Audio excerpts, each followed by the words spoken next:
Today, I am sharing a glimpse of my own healing journey over the last year. Hey guys, I'm Sarah, your host of What's on Your Plate podcast. A little over a year ago was when today's guest first graced this space. And as you'll soon hear, I was pretty clueless at the time on the extent of her gifts and just the greatness of her purpose. Having now worked one-on-one with her to heal my own inner child and even some adult wounds, I am now sharing my perspective on the journey through it along with the healing I have found within it. Shayleen Halloran has become an important presence in my life, and I'm lucky enough to now get to call her my friend. Thank you for letting me share a part of myself with you today. Let's jump in.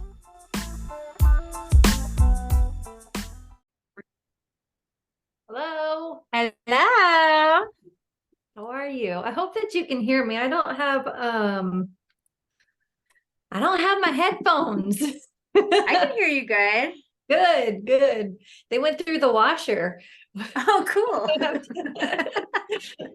I have to get some new ones. Oh, geez. That's, well, shit. Oh, well. No, I can hear you fine. Perfect. I just finished listening to our last recording. Yeah? Yeah. So how about reading the email? How was that for you? Yeah, that was a little weird. I mean, I thought it might be. Yeah, this is a little bit different. If I'm being honest, I felt kind of nervous about this recording today because I almost feel like you're interviewing me. I think I remember like how I felt more than I remember the specific things we talked about. Yeah. Or that were like what the question was or what was brought up. So now I understand about the healing within the moment, I guess, more so than I did before. And then being able to like bring my perspective to it now is cool and unique. And listening to the conversation it was actually a year ago. It was August 25th was that recording, a little over a year ago. How funny. Yeah. Isn't it? Mm-hmm. It was a great conversation and I loved it, but I could just tell how clueless I was in regards to like what it was actually, Let's just go straight into that. Like let's just start talking about that. Okay. Cool. So I am here today with Shayleen Halloran, and you all, if you haven't already, should absolutely go back to our first recording a little over a year ago. It was August the 25th of last year, and we were talking about Rapid Transformational Therapy, or RTT. And the transition now is that now I have an inside view of what that looks like. Yes. How's it going, Shay? Experienced it. Yes. Thank you. Thank you for having me. I'm so excited to follow up a whole year after our first interview when we didn't know each other. We didn't even know we didn't know each other. And now I know. like It's really cool to think about that too. Like where you were a year ago and like now where you find yourself, where I feel so at ease with you now. And not that you were somebody I felt uncomfortable with before, but now I've had so many conversations with you and we've worked together. And you've been instrumental in my inner healing and progress. And now I just, feel just such a sense of ease towards you now, where before it wasn't quite like that. No, I brought you into the rabbit hole with me. You did. You did. I drank that Kool-Aid and I keep coming back for more. So it's a good place to be. Put a disclaimer here that we are not a cult and I am not forming a cult. I love that you felt you needed to do that. Yes, this is not cult culture, people. This is unprogramming. This is retraining your brain, healing your inner child, reparenting yourself. These are the things that we're working on. Yeah, and you're doing such a beautiful job at it. I love to see the work that you're doing. I love to hear about it. And it is just so, I feel like it's inspirational to me. And it just, I get geeky about this. It's so fun. It is fun. And, you are to blame for me now wanting to geek out about similar things. So thank you. Do you mean getting in on your passion? Yeah, exactly. Yeah. Exactly. So, you know, a year ago, I had very little knowledge of what RTT is or what rapid transformational therapy is. Let's catch everybody up to speed a little bit about what it is, what it means. And everybody, again, should go back and listen to that first conversation to get an in-depth understanding, but catch us up a little bit. So Yeah. I guess I'll give you guys a little bit of a summary if I can summarize my life's passion. That's a lot to ask. So rapid transformational therapy, it is a form of hypnosis, and people come to me with a wide variety of issues. I help people with anxiety, depression, money blocks, relationship blocks, people that want to speak up and they feel like they can't, they got no control over their life. So many different issues. And whenever somebody sees this as something that they want to overcome, I take them into hypnosis to regress them back into the root causes of those issues. And then whenever we do that, I'm able to help clear up a lot of that energy that is stuck from, a lot of times it is childhood. Sometimes it's young adulthood. We're able to heal that. And sometimes it feels like there's an instant lightness right after the session, right? Did you experience that whenever you had the sessions, whenever you did the RTT sessions, the lightness? There was definitely something that I had set down for sure. I will say that my sessions were different. Each one felt different. Yeah. They became progressively, I guess, easier for me to digest as we went along.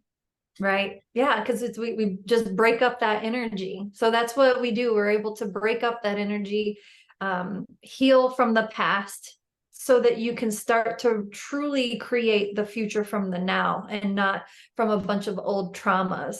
So if that's a summarization of what RTT is, Yeah, no, I think that was good. great. I think that that is helpful in giving people a visual on what we're talking about today. A year ago, I think I ended the conversation talking about how you'd be hearing from me soon.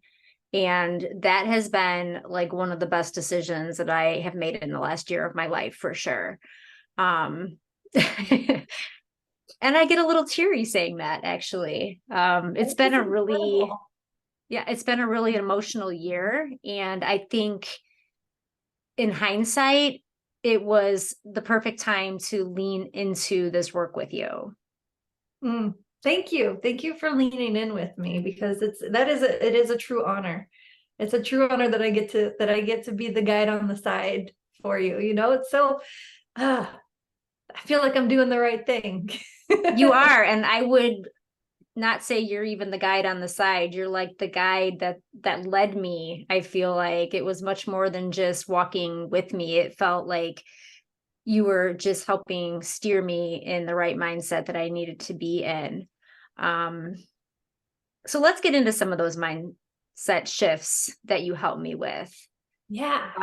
Yeah, let's get into it. Yeah, I know you're excited. This is a pretty vulnerable conversation here, folks, listeners, as I'm laying out some of the healing work that I've done with Shay over the last year. And I did a three session, what would I call it, package or work with you, whatever it is. And I'll kind of describe it the best I can, in that it was definitely different than what I thought it would be in terms of being hypnotized or the hypnosis. Can you talk about what you thought it would be before we go into it deeper? What did you think it was going to be like? So take me back to a year ago. What were your preconceptions about what hypnosis was going to be like? I thought I would be in less control of myself to some Mm-hmm. degree. I mean, I knew that we had talked about that it wasn't like trickery. We weren't doing things that were going to erase my memory or anything like that. But I just didn't think that I would have the awareness of myself that I did during those sessions. I thought it would feel more like a dream state. Mm-hmm. Yeah. And yeah, and that was not the case. I So now that you've was, experienced it, what do you think it is? How do you describe it now? if I had to describe it now, I would use it, I would use the word maybe meditative, Yeah. maybe Yeah. yeah. Yeah, I think that's probably the word that would suit it best for me is when if ever you have found yourself being able to be in a very deep meditative type of state where you absolutely know where you are and what's happening around you, but you are focused on whatever is grounding you at the Mm-hmm. moment. And I feel like for me, it was your voice for sure. And just the suggestions of your questions and what you were directing me to remember. Yeah. Yeah. So, I mean, it's very, and it's an intentional state of relaxation is all it is. Mm-hmm. And it does, you can uncover so much if you're doing the detective work. So yeah, that's cool. It's a cool experience. I'd love to hear the before and after because a lot of people do come to me and they're nervous and they're like, I don't know what to expect. Like, am I going to uncover these like horrific childhood scenes that I've buried in my past? I don't know. Yeah. Sometimes it happens and we deal with it whenever it comes up. But for the most part, there's nothing to be afraid of. The biggest thing to be afraid of is being the same stuck energy, a year from now, 2 years from now. That's more scary to me. Right. Yeah. Right. I think for me, I did not uncover any forgotten or unknown memory. It wasn't Mm-hmm. anything like that so much as the memories that did surface for me surprised me in how much emotion they brought with them during that That session. Yeah. Yeah, that is it's so cool because they do it kind of these memories do pop up randomly and they're kind of familiar, right? But Mm-hmm. then we're going about our daily lives and we're not thinking to look deeper into it. Why did that come up for me? Mm-hmm. What's going on with this one? And now that you've experienced our TT, are you able to have some of these memories pop up and then kind of blow them up to dissect them to maybe see why is that coming up for me? Is there something asking to be released here? Are you able to do that now? I'm not sure if this is going to answer your question correctly, but what I can say about that, what my brain goes to when you ask me that is what am I doing with the information now when it comes up for me versus what was I doing with it before Yeah, when it that's a came good up for one. me? Yeah, tell me.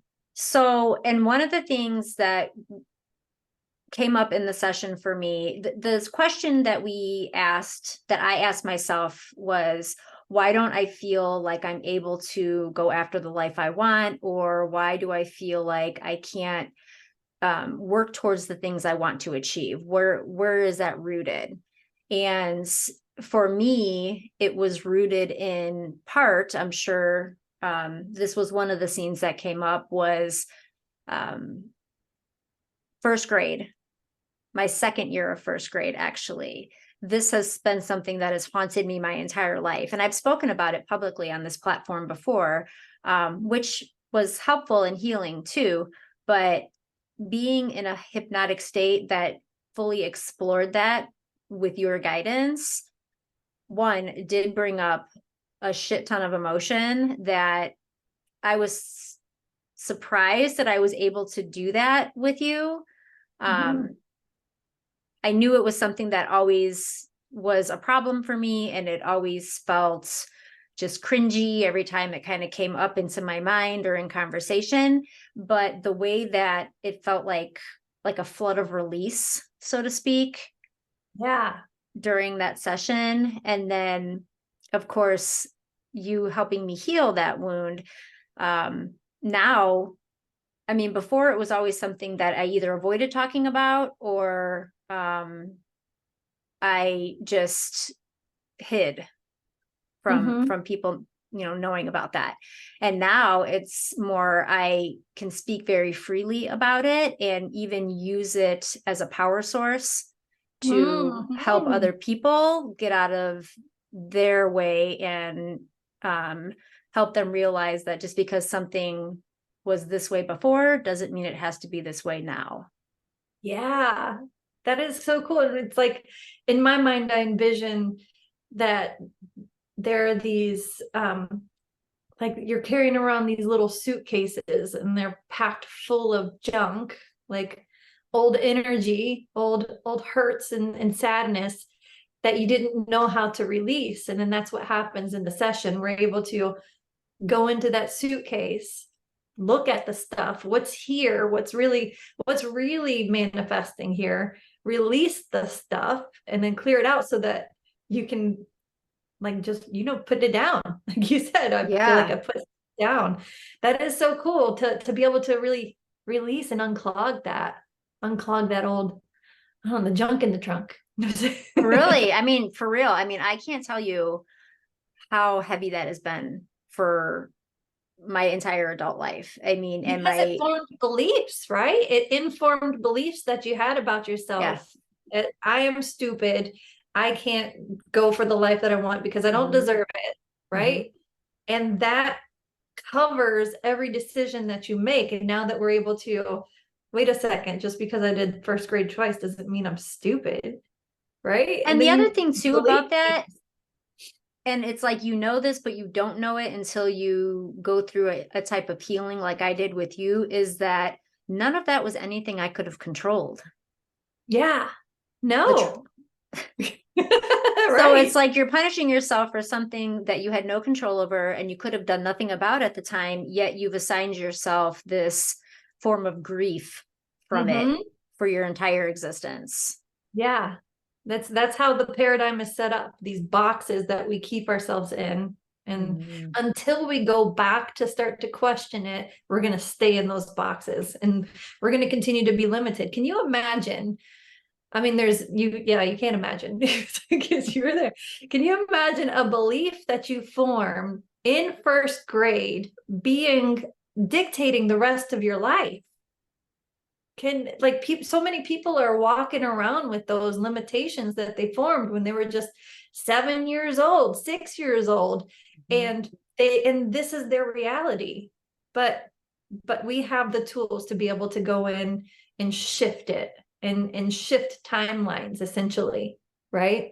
Something I'm still trying to understand about that scene, and maybe you can shed some light on it, is why do we allow ourselves to be influenced by those moments in time that, again, we had no control over? And it is a small T trauma, not a big T trauma. So the perception is maybe it's not as impactful in your overall life, but that's not true at all. Right.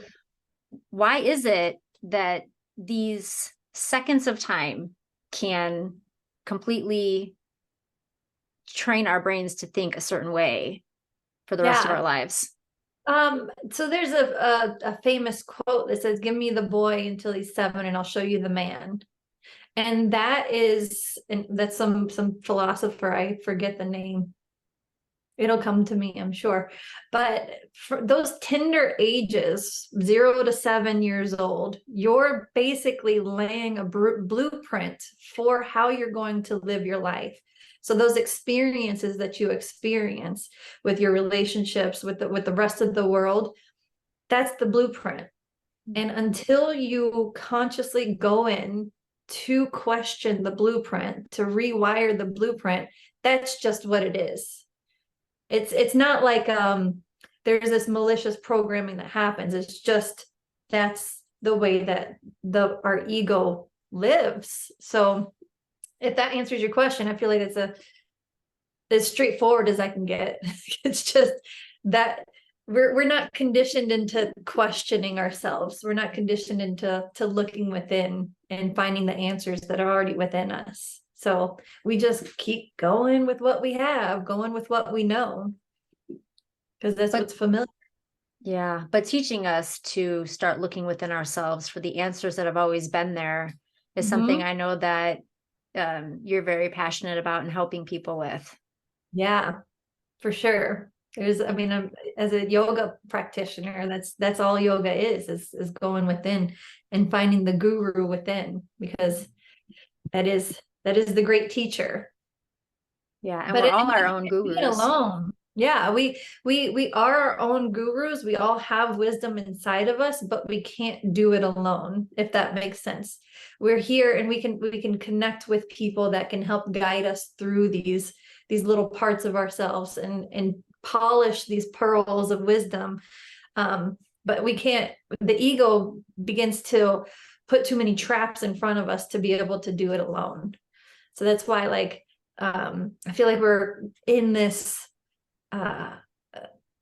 information age of like self-help, and people take that as like, I have to do it by myself. I have to help myself, rather than actually using it to connect with other people, because I can see things in you that you're not looking at, right? You're not able to see. And then some of the conversations that we had as a follow-up, I was able to highlight some of the experiences you were experiencing. You're like, oh, I guess something has shifted here. I guess this is something that's really, I don't know, some results that I'm getting that I haven't realized that they were actually a big deal.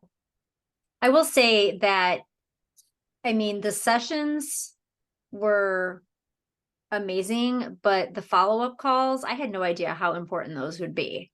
Yeah. I mean, they really were like the icing on the cake.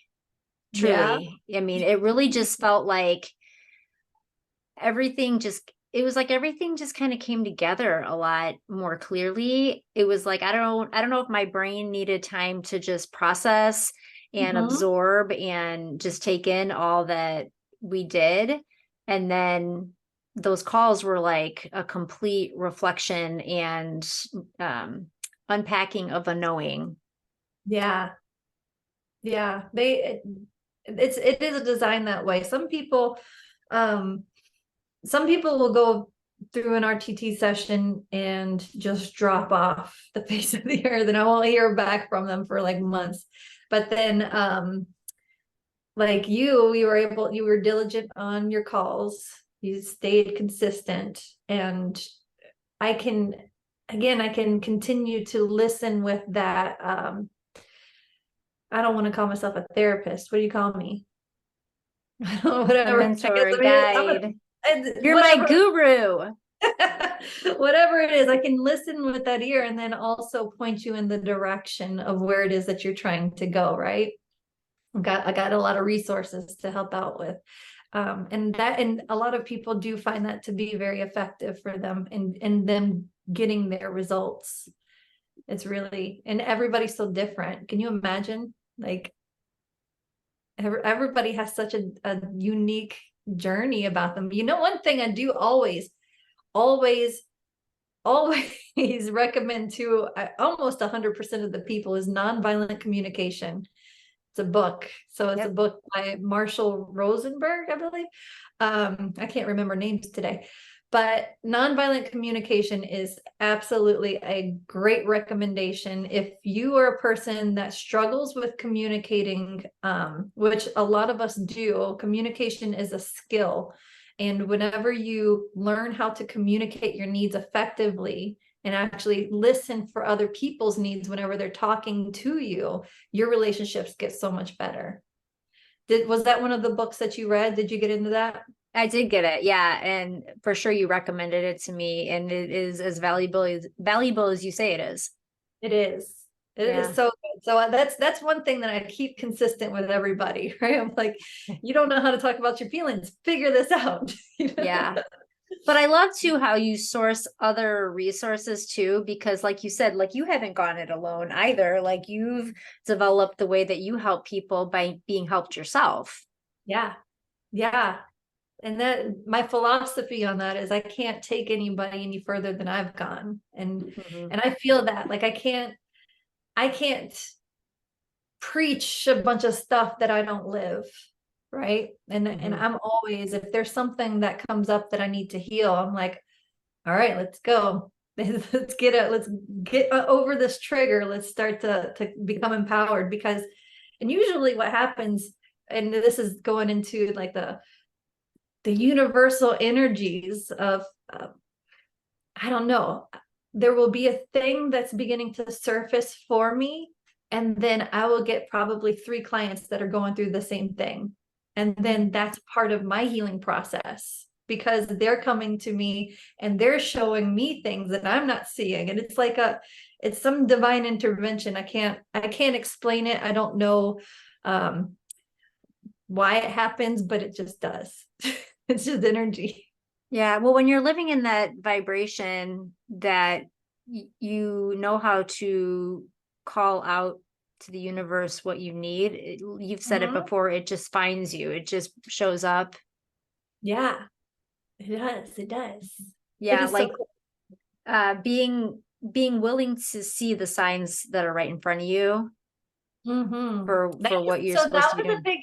big healing moment for you too. Let's talk about that. So part of your RTT sessions was trusting and leaning into your intuition Hmm. and letting that guidance be more of an authority in your life than the other people. So how do you think that's been working out for you? Yeah, so leaning into my intuition in a way that I understood it to be that instead of fear, Mm-hmm. was something that I struggled with for a long time.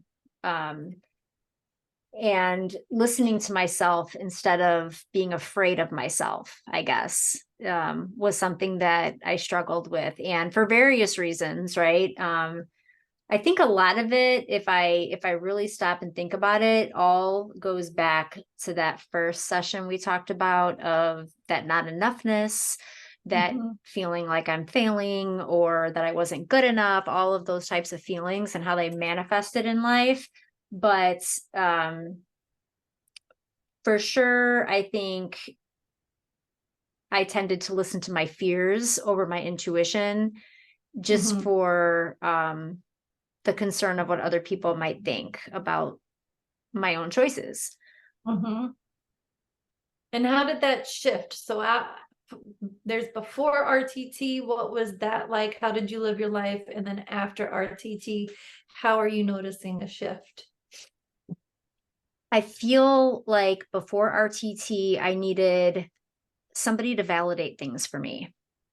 Mm-hmm. Like I needed somebody to be in agreement with something that I was deciding, regardless of what my own inner voice was telling me. It's like it was like I couldn't trust myself. Mm-hmm.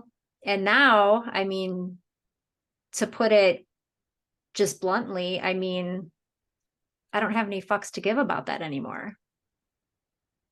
That's a level of confidence right there, right?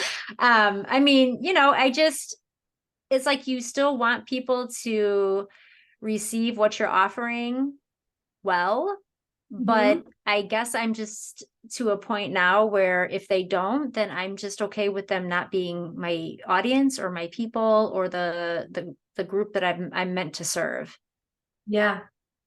Yeah. That's liberating, isn't it? Yeah, Breath it of is. fresh air. Because it always seemed to limit me in my decisions on what I might pursue next. And it always felt like I had to keep doing the things that were pleasing to other people, even Mm-hmm. if they were things that I no longer felt joy from or felt, purpose in giving. My current situation is exactly that. I've been a cake creator for years in the recent history, it has been something that has not been a joy in my heart anymore. And the universe even told me it wasn't something that I was supposed to be doing.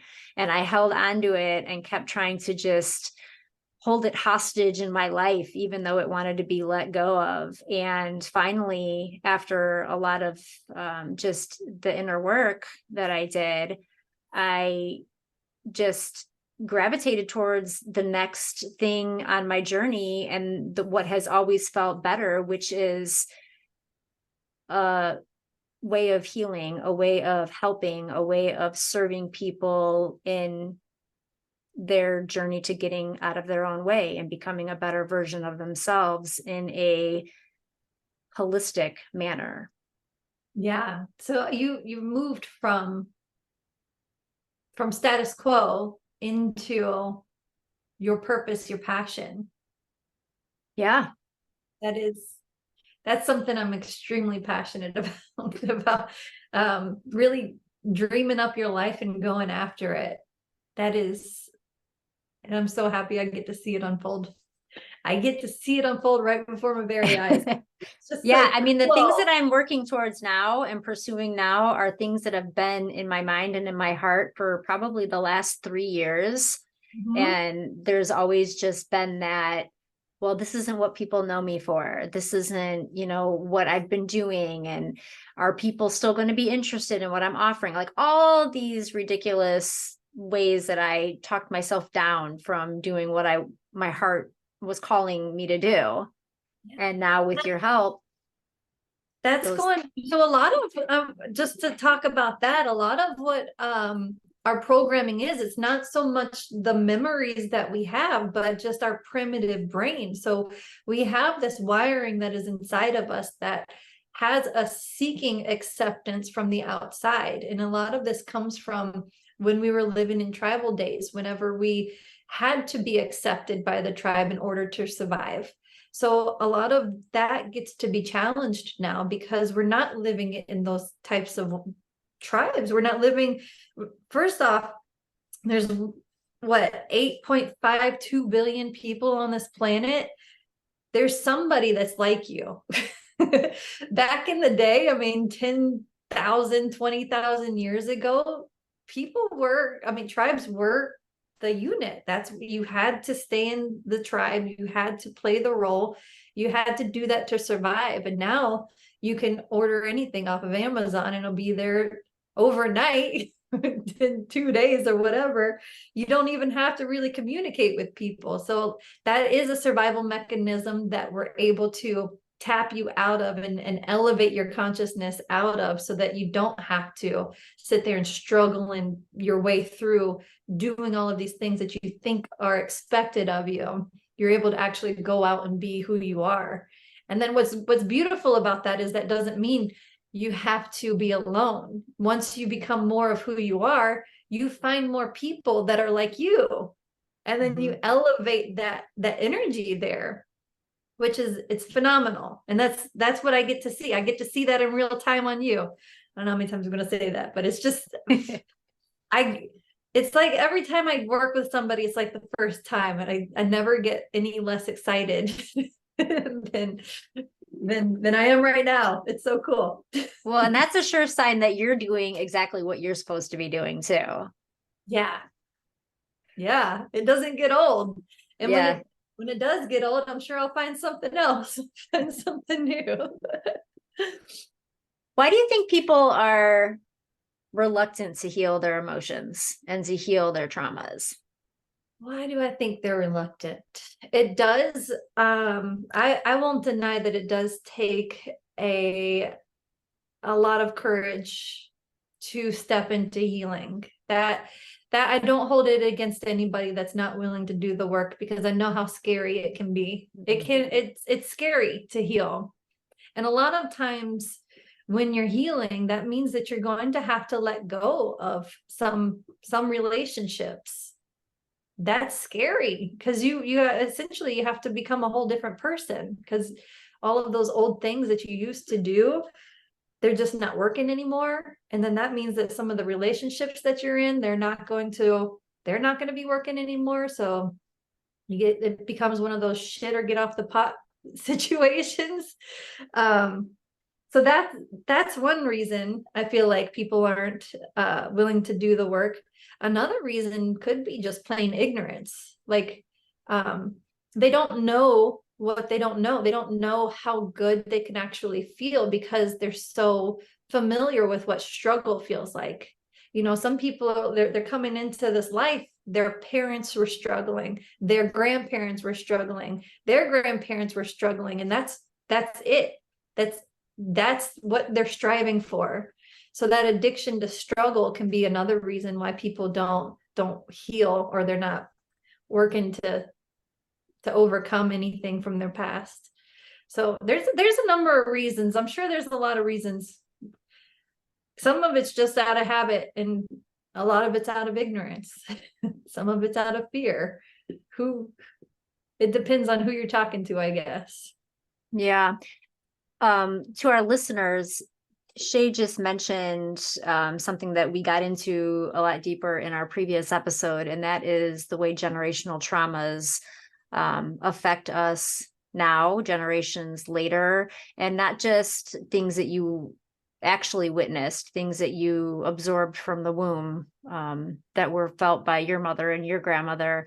And that's something that everybody should go back and listen to for sure and have a better understanding of. But I love the way that you explain that. And I love the way that I think just clarified why, and the way that you had said that you don't blame people for not doing it, because it is hard work and you have to be willing to make life-changing decisions often when you heal.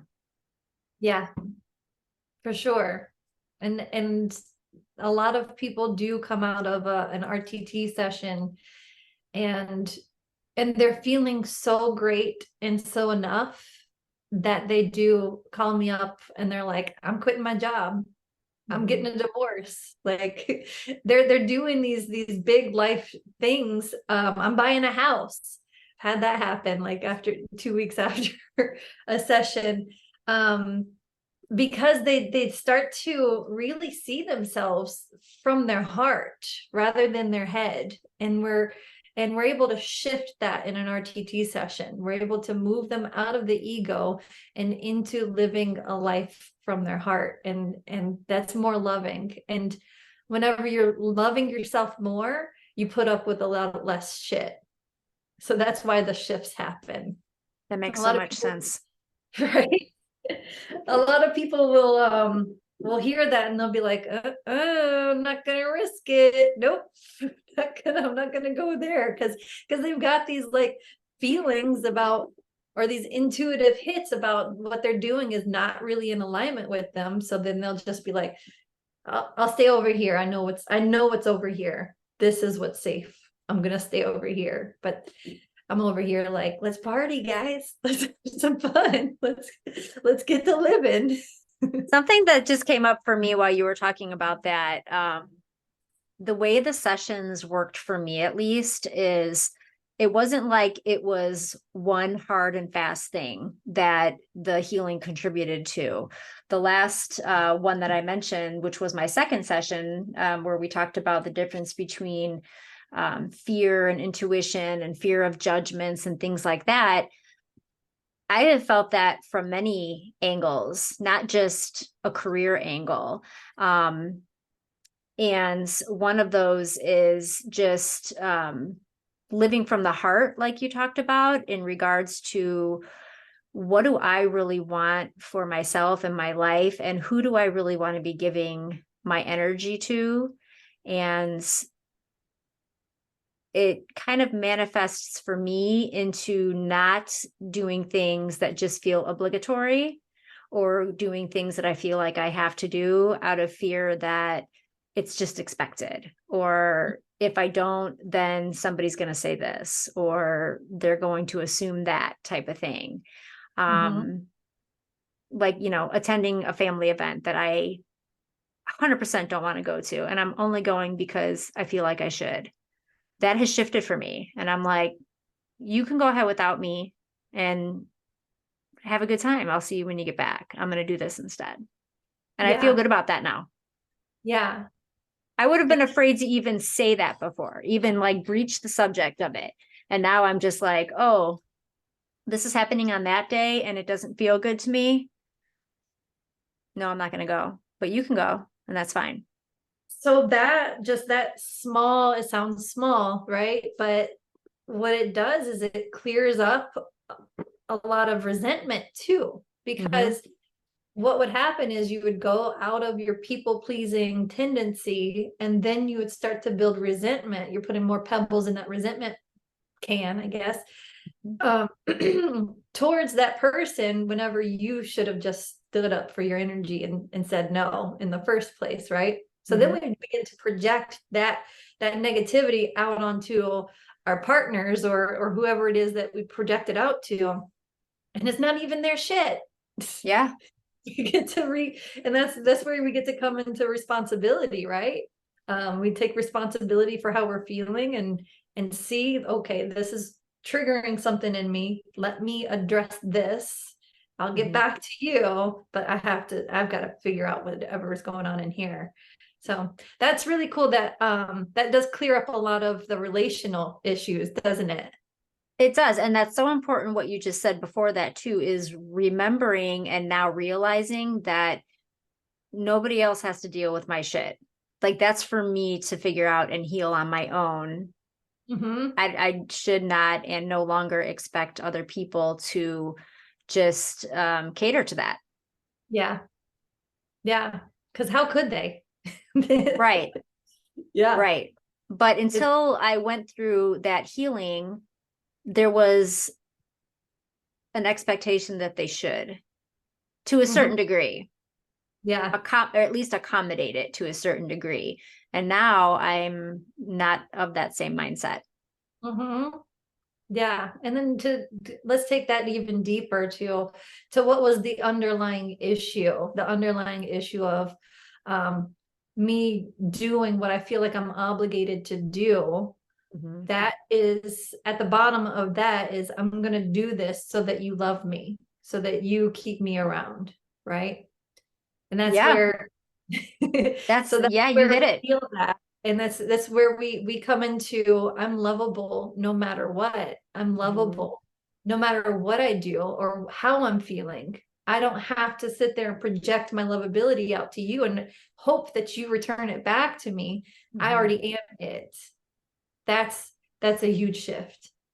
And yeah, and what you just said there is true. It certainly starts off that way of you thinking that you have to do this thing in order to be loved by that other person. And then it just, there's some of that still there, but then also it's just that resentment building Mm-hmm. every single time. Yeah. And now it's like almost something that you've trained the other person to expect of you because you went along with it, even though you didn't want to. So now if you say you're not going to, Yeah. then but then that fear, but now in the past the fear would have been, oh, they're not going to love me. Right. And now the fear is and now what's happened, that fear is gone and now it's, well, that's okay because now I love myself. Yeah.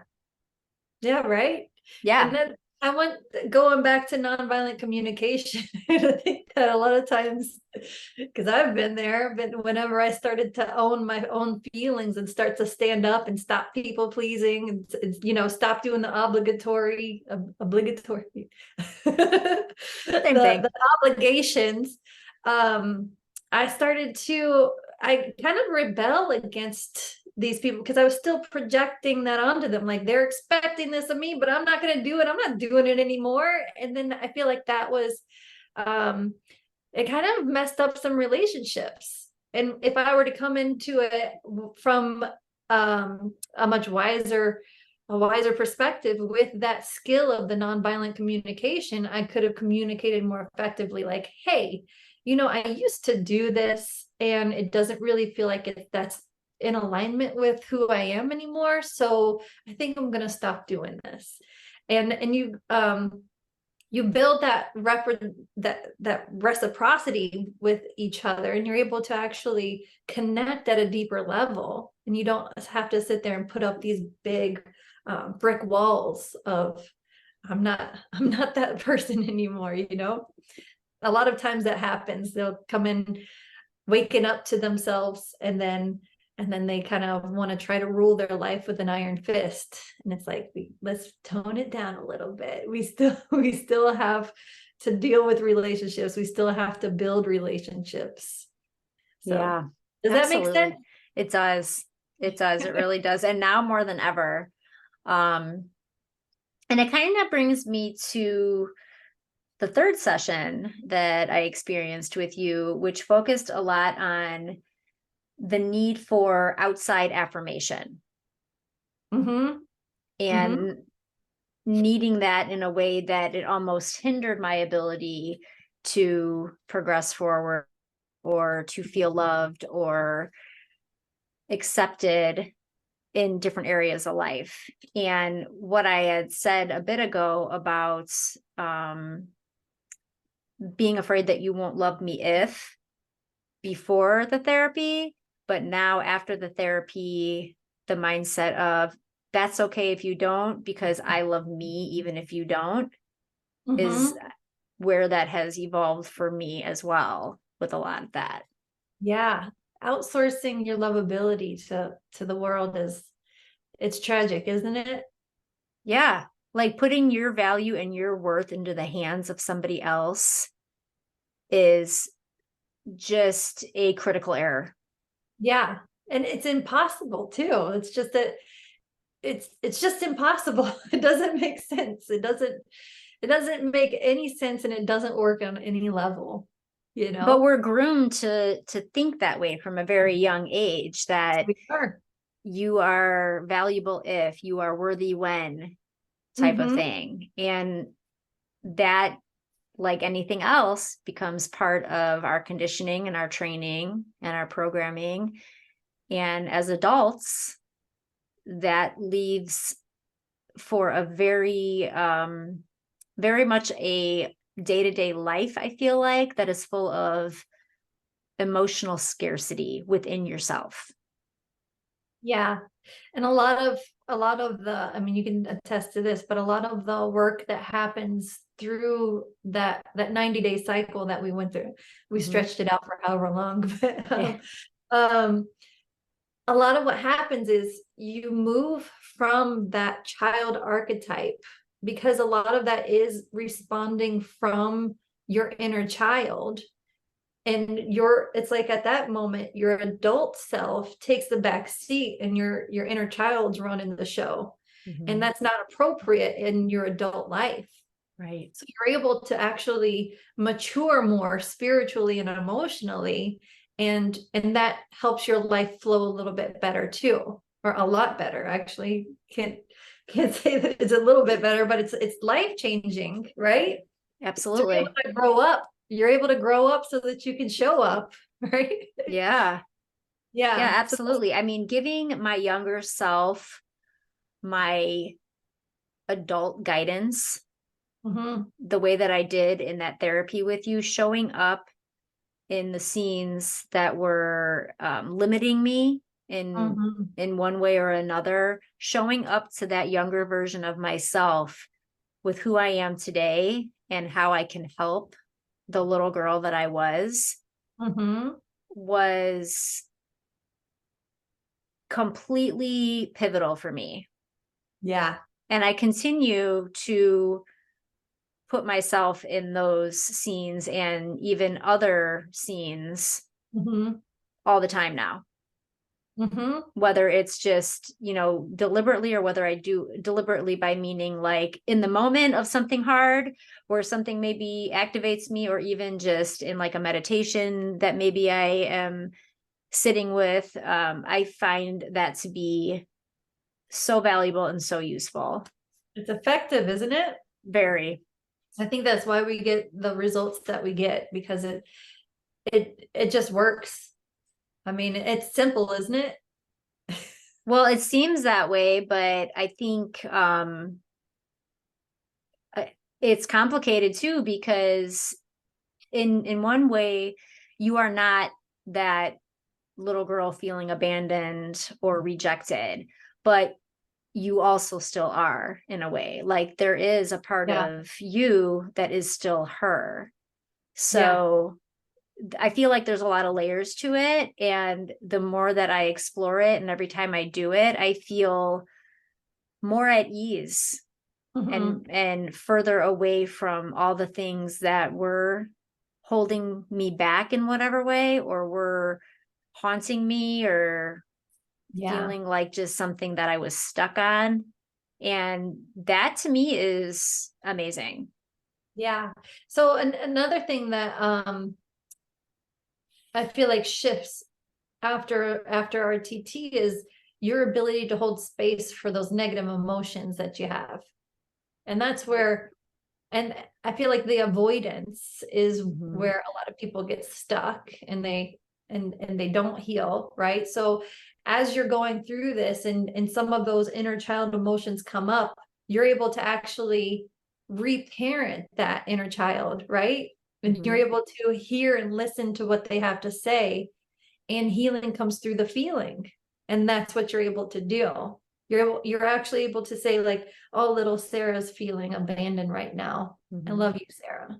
I love you. Yeah. You're not abandoned. I've got you. I'm here. What do you want to do? And then you let her answer. And that's where it works. It's that's where the shift happens. That's really cool. Yeah, it is really cool. And I would say that is not what I expected from RTT therapy. I did not expect to be brought back to my younger self quite in that same way that you brought me back to. Yeah. I mean, we really got to integrate her, didn't we? Like, bring her all of the great qualities of the inner child, which is like the creativity, the imagination, the fun, bring all of that up, and let that integrate into your adulthood, because a lot of times we get so grown, quote unquote, that we're just too stiff, and we're too like strict. We don't let Mhm. ourselves enjoy life, you know, that's what's beautiful, that we get to bring adult you back. Let's go get little you, bring her back. That's what I'm seeing in my head. We're just like, okay, come on. Come on, let's come back up. Yeah, for Yeah. sure. What I will say about my sessions with you too is you create such a safe environment. I mean, both physically and just emotionally, that it felt completely just freeing and without any type of withholding, to just go ahead and sort of break down at the different points that I did during my therapies with you, which that would have not been the case in other scenarios. Different types of traditional therapies that I've went through over the years. I think you referred to it before as like the couch. What did you say it was? Like um year-long couch sessions or something, where it's like nothing's really happening, the progress isn't being seen, but every week you're crying on the same couch and not getting any results. Where I was able to cry on your couch, so to speak, and simultaneously, yeah, I see it there behind you, but simultaneously be healed Yeah. and feel the progress. Where and it was safe, it felt so safe and comforting to do that within your presence, and you just have this calm about you that just allows that and welcomes it, and it's so Mhm. accepting that Yeah. it's like I wanted to just give it to you. I'll own that. That's one of the gifts that I've been given to be able to give, because that's I don't know how that happens. Like, I can't, that's not a skill I feel like I've worked on or anything. It's just that's one of the gifts Yeah, that, it's who you are. yeah. And it's such a cool, sometimes it feels like it's not even me. I don't even know if that makes sense, but so much of the work that I've done, I've studied it, I've learned about the mind. I've done years studying. I mean, the past like decade I've been studying and studying and studying, and I'm using this information and I'm like, okay, I can put this here and this here.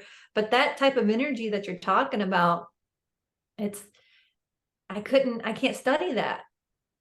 I don't, Well, that's I'm in awe of it. I'm like, I hear about it all the time and I'm like, you guys feel that around me? That's fucking amazing. I'm sorry, am I allowed to say that? of course you are. But it's just such a gift that so many people, like, they don't get to experience what it feels like to let go around somebody. And I feel like that is such an honor that I get to experience that, because I don't want to see fake people. Like, I don't want to have conversations with fake people. I don't want to have conversations with your fake ego. I want to see who you are, and I want to talk to who you are, which is probably why I have a lot of these conversations. Yeah. Yeah. But I think what you talk about of, that divine intervention in life, I think that is you. You are the divine intervention. And that's why it doesn't feel like it is you half the time, because it's from a higher source. Yeah. Through you. And that's I guess the work that I did do, if I did anything, was just work on the allowance. Allow it to come through. The clearing the path so that can really actually come through. It's amazing. It's an amazing life. It really has, as I've embraced it, because before I jumped into healing work fully, I was doing mortgages, right? So that there was so much of that felt forced. Yeah. And so much, it felt like so uptight and not me. And now I just get to be more me and allow that to flow. It's amazing. And then I get to have somebody else do it too. Yeah. And that's where your real power is. You've been able to help yourself, and thank goodness for that. But now just that ripple effect that it has now is just amazing. And the power that you are teaching people in digging into their unconscious mind is, I mean, one can only hope will become mainstream one day. How can it not? Yeah. How can it not? I mean, other than the media and the pharmaceutical industries and all of Everybody needs to shut their TV off, stop scrolling, eat plants, get off your meds.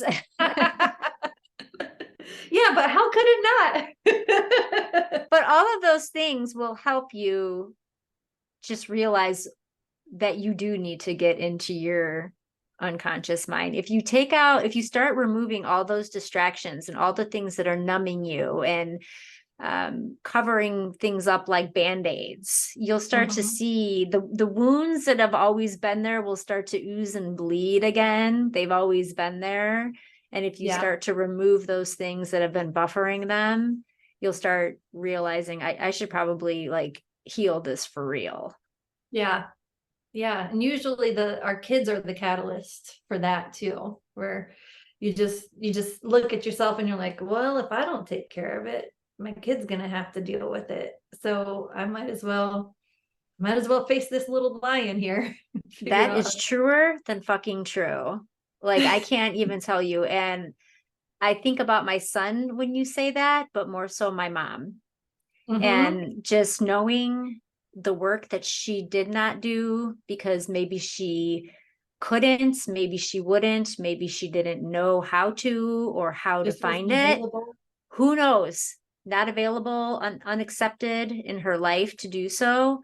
But knowing there's a lot I gotta talk about. You got another hour? We could talk.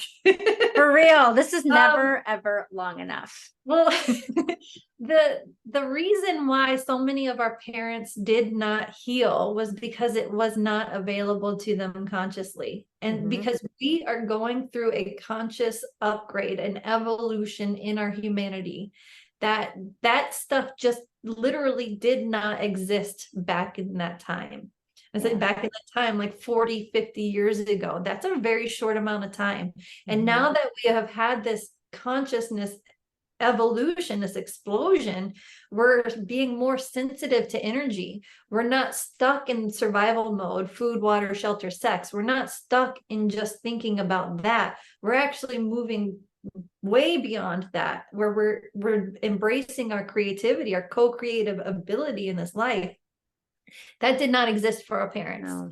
So a lot of times when I'm talking to people and I tell them about this consciousness upgrade that we've experienced across humanity, they're starting to look at their parents and like give them grace and say, well, and I guess they release the expectation for them to have done it better, because they couldn't have done it better. They didn't have the resources. Yeah, that makes a lot of sense. And I think you're right on point when you talk about giving grace. And I feel that for sure towards both my parents. And yeah, I only wish, if anything, if I could do anything for my mom prior to her leaving this earth, it would have been for her to find healing. Yeah. Yep. In the spirit world, it all gets washed out anyways. So yeah. So there's comfort Yeah. in that knowledge as well. Thank you for saying Yeah. that.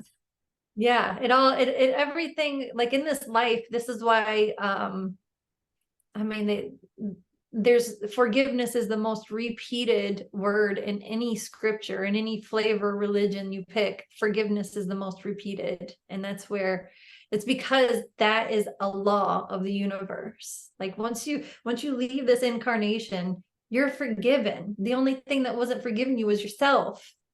It was like it was the ego that was holding on to all of this grief. And once we forgive ourselves, we can forgive others. We find grace. We're able to live more in the now. We're not being chained to the past. We're able to actually create. It's a phenomenal way of being. And it's not like I don't want to sell an RTT session like you're going to be able to do one and done. It's a constant unfolding thing, right? We're able to consistently evolve and expand in our life, but we never go back to that smallness that we were before. So that was a great way to describe that. Yeah. Never going back to the smallness that you were before. But that doesn't mean you stop expanding on who you're supposed to be. Yeah. There's new level, new devil. That's what they say. Shay, I am just so grateful the universe aligned our paths and that you have helped me just challenge my own limiting beliefs and heal and just step into the next level of who I'm supposed to be. Thank you for letting me see it. Thank you. Thank you for letting me in. Thank you for welcoming me to your shit show. That's how we're going to end this. That's it right there.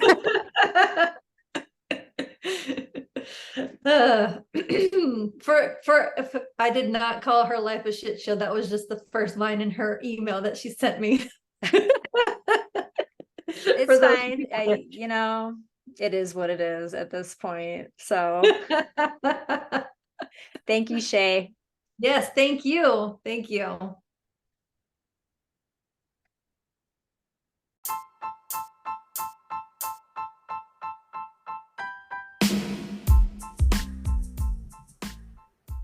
It's true what I said in the beginning of this episode, that I was feeling pretty nervous to have and record this conversation.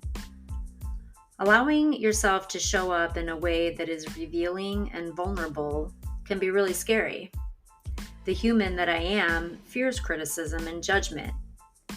But also the spiritual being that I am can now embrace myself when that happens, instead of relying on others to provide the inner security and confidence that I now can provide for myself. If this conversation has inspired you, reach out to Shay and begin your own transformative journey. Help her awaken your subconscious mind so that you can find your own healing. All ways to stay connected to Shay are in the show notes. Please subscribe to the email list to stay connected and updated, informed and inspired on all things podcast, blog, and Lilulos. Thank you for being here. Liking, sharing, rating, and or reviewing these episodes helps me continue to be here too. Till next time.